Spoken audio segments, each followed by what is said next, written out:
Hello, Crystal Palace. Welcome to the Upper Norwood Library Hub's Library Lunch. This is a place to share positive and useful local information, find out about our lovely community in a bit more depth, and just try and keep us all connected during this time. So I'm delighted to introduce my guest today, who I know many of you know, which is local West End singer and producer Daniel Stockton. Daniel, thanks so much for joining me. It's lovely to have you. Thank you. How are you? Yeah, I'm doing all right. How are you? I'm really good. Thanks for having me on today. Such a pleasure. Give us a little bit of background for anybody who doesn't know you, who's watching. Oh, for about me. Okay. Yeah. Well, it all started back in 1971.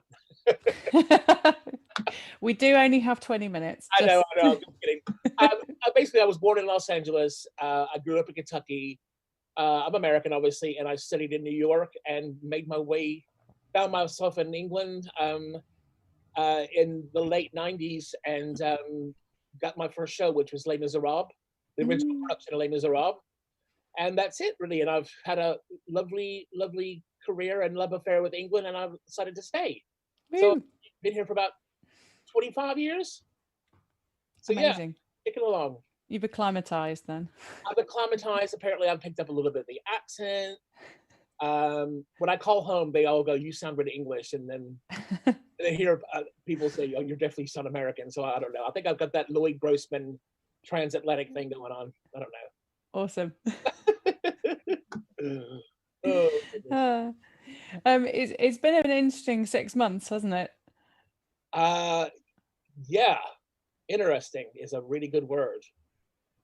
Yeah, it's been for me. It's been terrible. There's been some good points to connect with the people that you love, that Mm, you live with, you get to spend more time with. But mm, it's I just look back to last Christmas and thinking, if we just only knew what we were about to mm, head into, it's absolutely mind blowing, and mm. what it will do to people and families and mental health and businesses and Yeah, everything. I mean, it's just it's been astonishing. yeah, yeah. Really tough, and yeah. What have you been doing? Obviously, not singing in the West End at this point. No, What have you been up to? no, I've just been doing things for the library. My heart is in that building. I absolutely love being a part of that team there. Mm, Um, uh, During lockdown, I was really bad for me, if I'm being honest, because I lost a few people, not mm, to COVID, but um, my best friend passed away, and so oh, that's why we did the concert "Make Them Hear You." Was about mm, supporting Black Lives Matter. It was about supporting LGBT human community and positive mental health, because for the first time in my life, I had to go see a psychiatrist this summer wow. to deal with, and I'm not ashamed to say that, but yeah, because I was in a really bad place, and Mm, uh, when I rang the psychiatrist, I said, I don't know. She said, Daniel, basically, if you didn't feel the way you feel now and are the way you are, I would think there was something wrong. So yeah, so it was good, and it just I've always turned my nose up at things like that about speaking to people, but man, just going and speaking to somebody about what you've been going through is just, and mine's just mm, my story. There are hundreds and thousands of stories that are far worse than mine, mm, but it just helps. So yeah, positive mental mm. health. I think the power of being able to speak to somebody about what you've been through, and just it's like writing a letter to somebody. You want to write a letter, you don't have to send it, but just get Mm, it out and write it down, and then sit on mm. it for a bit. Oh, yeah. I think the last few months have brought us all into closer acquaintance with our mental state, hasn't it? Maybe Yeah. it certainly has for me, anyway. And just there's nowhere to hide, I think, is what I found. And Yeah. yeah, you sort of No, have it's to right. But there have have been to deal great with things. it. There's been great things that's come out of it. I mean, personally, I there's less planes in the sky, and the air suddenly feels like you can breathe a little better. Mm, Um, you know, yeah, uh, and to spend more time with my partner and my dog, and it's been really, really good. And this is time that you would just never have. So we try to, in my household, we try to turn everything into positive, mm, because before we know it, we'll be right back where we were, hopefully back to the grind, and not enough time of the day, and not have enough time to eat, which would do me yeah, a lot of good. But yeah, so hopefully it'll get back to normal soon. But I think just taking day by day, Yeah. look up every once in a while, look around you, and just be thankful for what you got. It sounds like an excellent way to kind of look at it.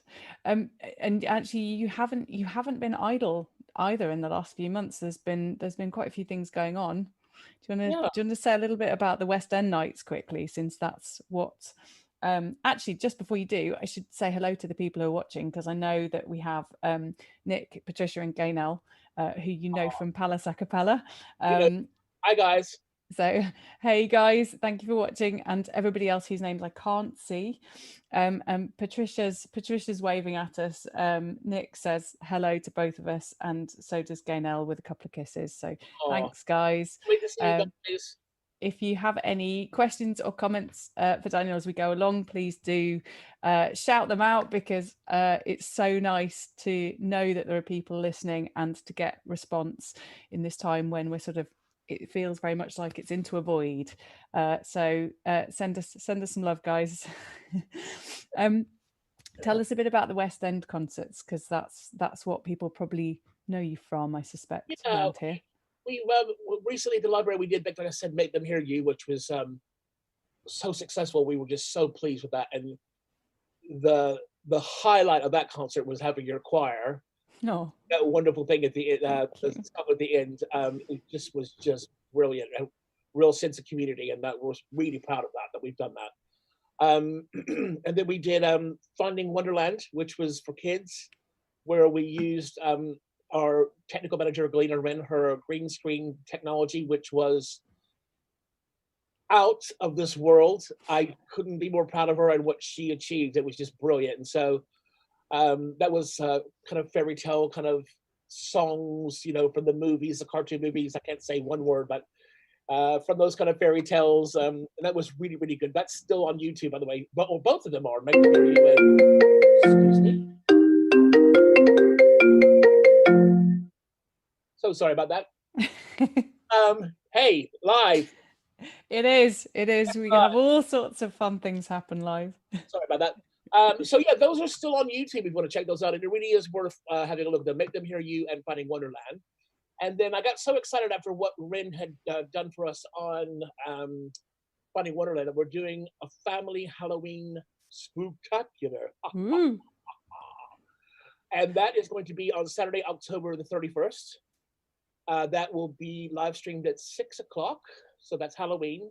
We wanted to do that for many, many reasons. One was trick-or-treating is not going to happen this year. I don't know if it's been banned by the government yet, but I don't think people are going to send their kids out door to door with COVID being around and picking candy from strangers. So we wanted to give something back to the community, something where you could go put on your Halloween costume, you could get a big bowl of candy and get in front of the TV or in front of your tablet or whatever, and we're just going to act silly and sing some groovy kind of Halloween songs for you. Halloween themed, we've got things from the Rocky Horror Show, The Witches of Eastwick, Sweeney Todd. I mean, it's going to be a lot of fun.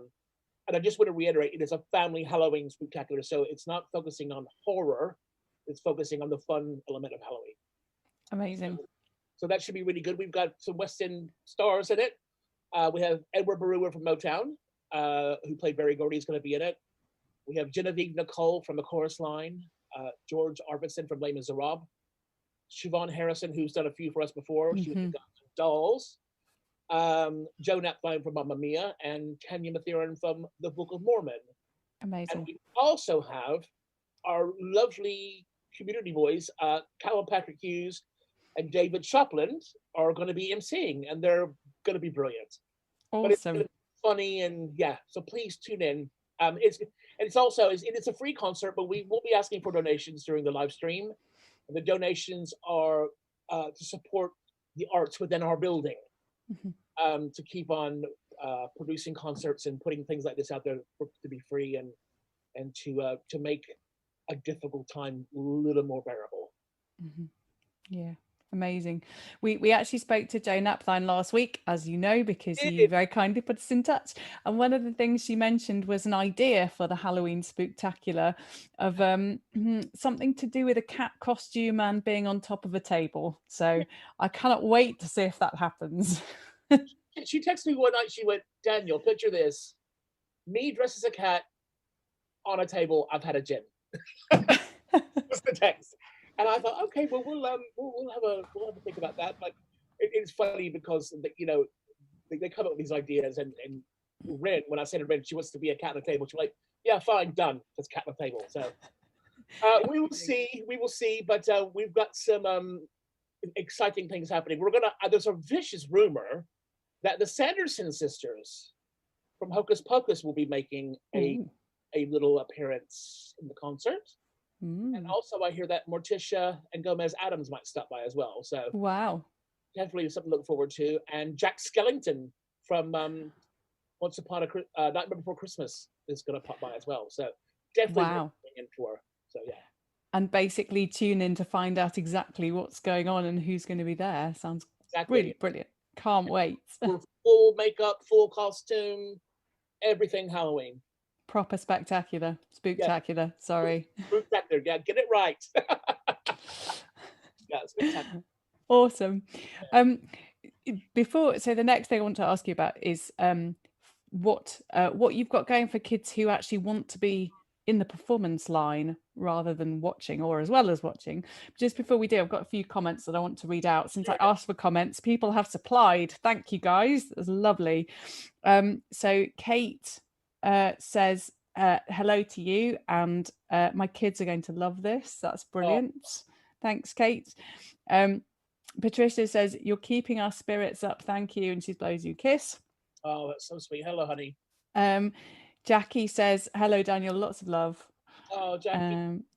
And Gaynell says, Daniel, I hope the library hub is well stocked up with Prosecco on ice for when it eventually reopens. So Gaynell is definitely a Prosecco girl, and I second that. So yes, we request Prosecco. Just for her, trust me.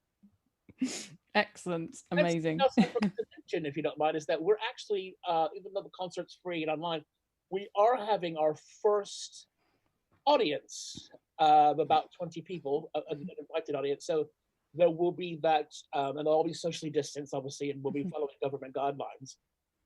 But it's in a room that can hold 100 people. So we've got 20 guests coming. Yeah. So we'll have, for the first time, for an in-house event, we'll have the semblance of an audience. So amazing. It's going to be kind of like watching a taping of a television show where they get to see, and then they'll have the green screen there. And then Rin is very cleverly going to have another screen at the top where the audience can see what's going out to the rest of the world. So it's going to be quite a good experience. So we're looking forward to welcoming people. And Gaynell's coming, which I'm very excited about. And you're coming to yeah, we both request Prosecco. I mean, I better start chilling necessity. But as far as performing goes, today is a really special day because we're launching today Crystal Palace Performing Arts. Wow. And that has been in the pipeline for a while. And yeah, it's happening today. We start today at 4:00. Very excited. We do 45 minutes of drama, 45 minutes of dancing, and an hour of singing. And then that's Tuesdays. And then on Saturdays, we do from 10 to 1. We start off with drama, and then we do musical theater. And what we're going to do is we're going to start learning to sing for the musical Annie and choreographing and singing It's a Hard Knock Life with buckets and brooms and all that kind of stuff. Awesome. And so that starts this week. So we're very excited. We've had people sign up, so we're looking forward to seeing them tonight. And if anybody decides they want to join next week or the week after that or the week after that, they can join, and we'll all be done pro rata.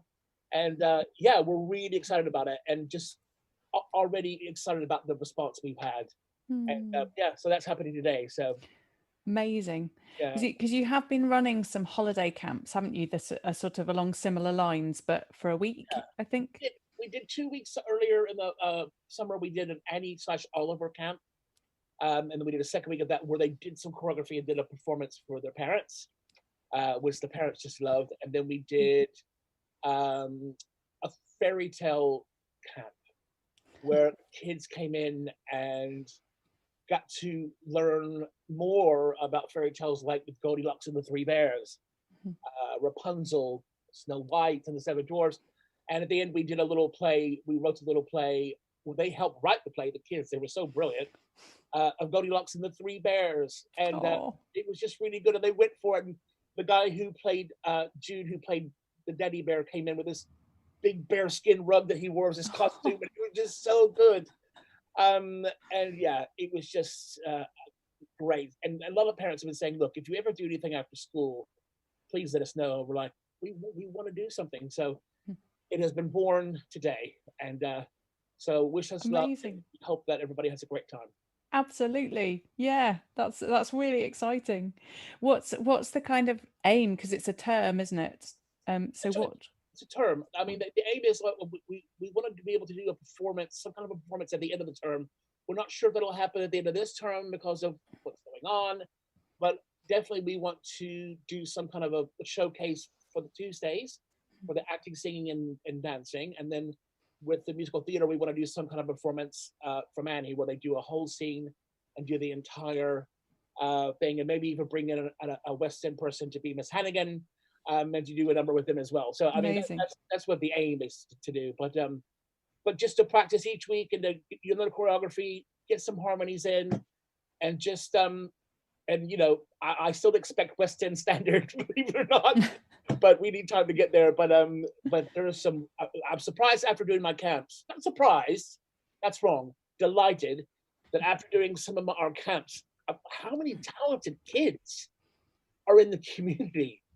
I mean, there's some real talent out there. Amazing. So yeah, we're looking forward to it. And the main thing is we want to help them build their confidence. So I was going to ask you actually, what are the main aims of Oh, the okay. camp? So yeah, Uh, carry on. to to to gain confidence.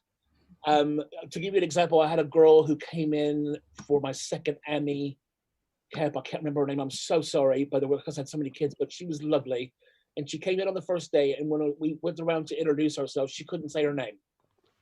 And I was like, okay, don't worry. And I always say, it's very safe. You don't have to say anything you don't want to say. You don't have to do any activity. You just want to sit and watch and learn fun.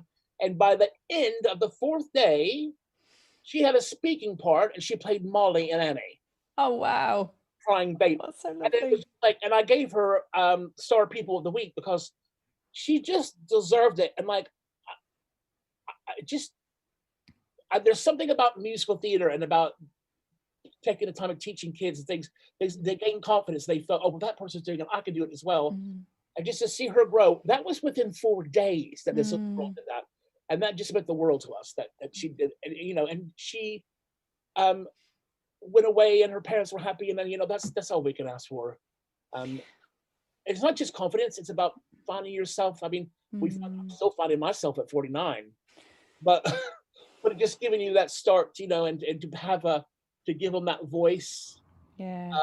to teach them how to use their voice, how to use their bodies, about posture, Mm. about projection, um, which all these things that you're an expert at, how to use the voice. And um, so yeah, we're going to give them all that. And we really Mm. feel, one thing we feel that we've got is that we've got the best possible tools to train them. Yeah. We've got Anya, our dance instructor, who's just fantastic. We've got Emily Jewell, who's a library director who has appeared in TV and film, a wonderful actress. So yeah, we're really, really excited about it, and we hope that they get a lot out of it. Yeah. And they've got you. They've got me. They just laugh at me. Do you know what? You've just reminded me of some. I envy these kids because I have a memory from school that you've just reminded me of actually. Oh, what's that? Well, my school did Matilda at one point, and I was very quiet, very shy, but loved performing. I think even at that point when I was about maybe 10.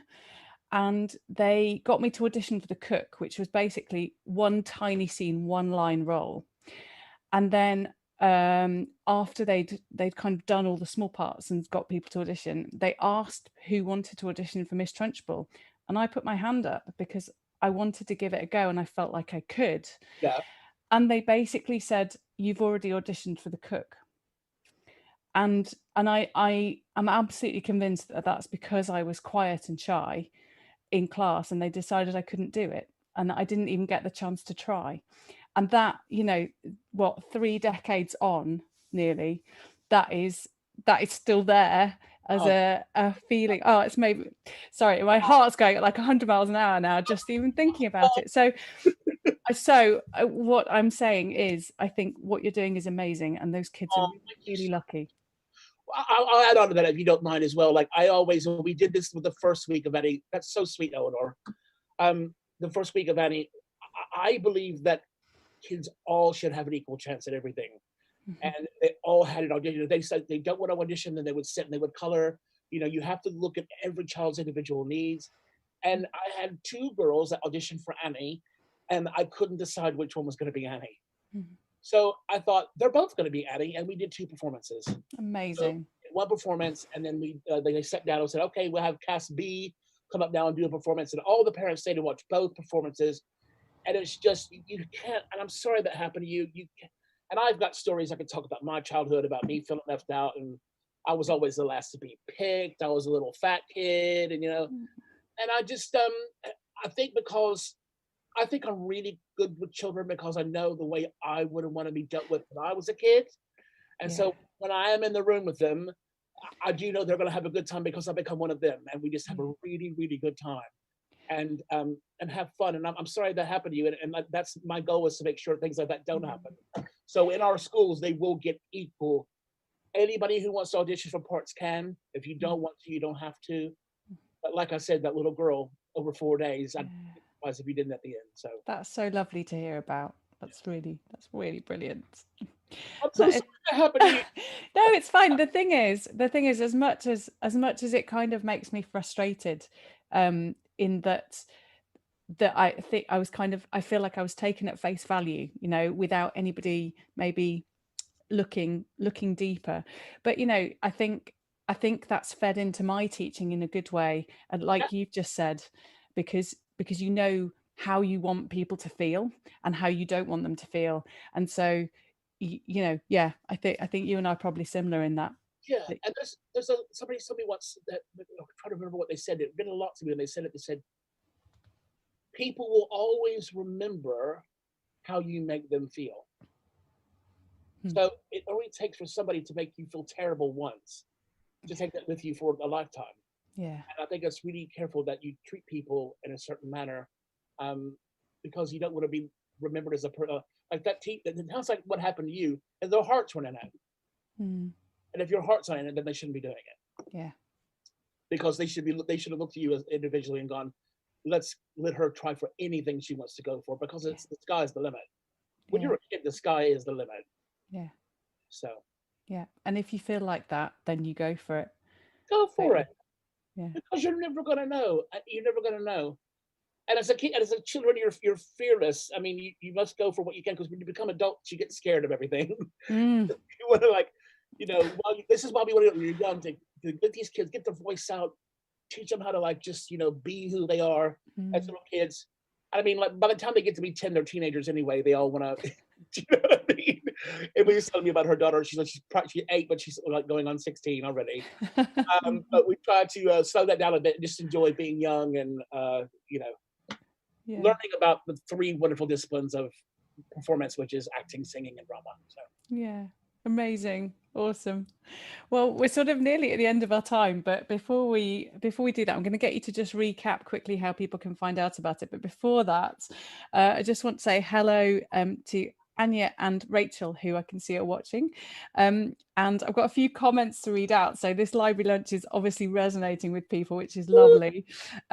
So Nick said, this must have been after my story. Nick said, look at you now, Eleanor. So that's nice. Thanks, Nick. That means presumably that I am at least hiding my shyness and my terror. So that's good. Getting better at faking it. And Ganel says, loving today's library lunch is like having a real conversation, only you can't hear me joining in, but we can because you're commenting on the chat, which we really appreciate. Thanks, Gaynell. Jackie says, well said. I think that's in response to what you were just saying, Daniel, about kids, the sky's the limits.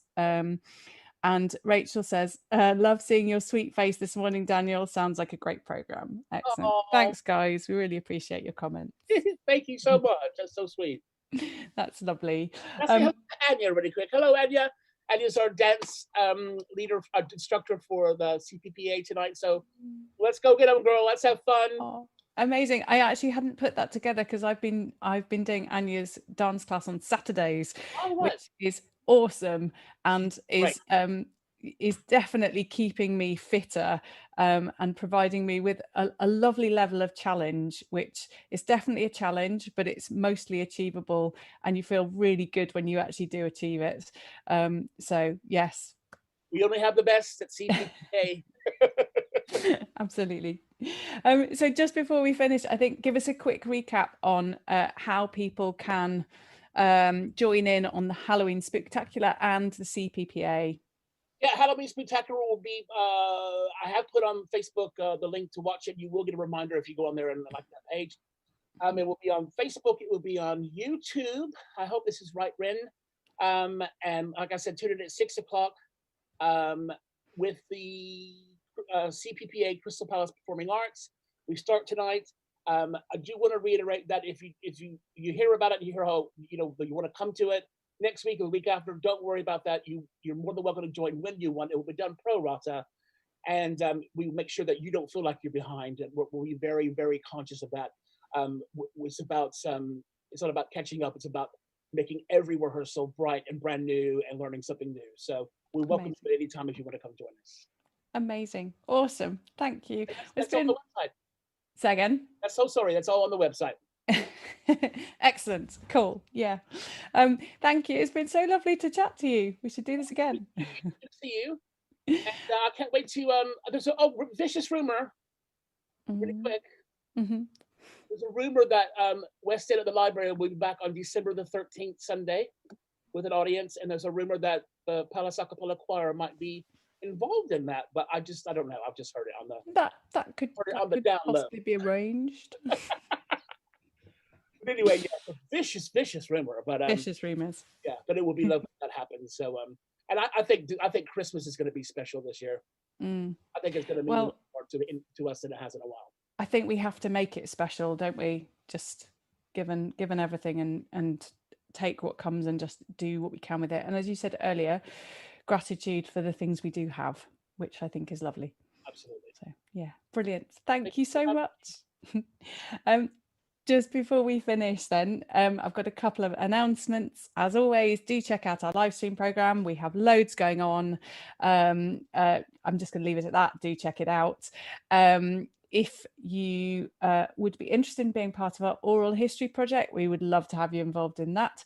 So this is Arts Council funded project looking at the impact of COVID-19 on the community. We have a very short survey on the website. It's 4 questions long, just to see how it's impacted you, and particularly if you'd be interested in taking that a bit further and actually being part of our podcast series. There's a box you can tick to say you'd be up for being interviewed, in which case you will hear from me. I would love to have a chat with you. The interviews take about an hour. They are recorded. We talk about what you're happy to talk about and not what you're not happy to talk about, and then short sections of that will be taken to make a podcast. So I think our first episode is nearly ready, so watch out for that. And obviously the more people who get involved, the better it is, and also the fuller our research to take the Library Hub forward and help with whatever comes next. Final thing, we're also always looking for people to come on this show. So we've had an amazing couple of weeks, thanks to Daniel, who's kind of dragged lots of West End friends in. So it's been a very exciting, it is continuing to be a very exciting couple of weeks. Yeah, but we are always looking for people, and anything really. If you just want to come and chat to us, if you have a business locally, tell us how you've been coping in the last 6 months. If you run a charity or a community organisation and want to tell people about it, we would love to hear from you. So please give us a shout. The email is galina.rin@unlt.org. And I think that's it from us for today. We'll be back tomorrow. Daniel, remind me who we've got tomorrow. It was somebody very impressive. Yeah, tomorrow we have this responsible for putting me in the West End. His name is Sean Carrison. He's a Broadway and West End director, and he's just fantastic. He's worked for Disney. He's directed been a resident director on Lion King in the West End. He's a very interesting young man. He's actually the husband to Mark Petty, who you met last week. Petty. But yeah, Sean Carrison. He's going to be I'm going to definitely tune in. He's going to be a road treat for you, and he's a dear friend. Amazing. Well, can't wait for that. So please do tune in tomorrow at midday on the library lunch for that. That's it from me for today. Thanks, Daniel. It's lovely to chat to you. See you. Bye, honey. Take care, everybody. See you soon.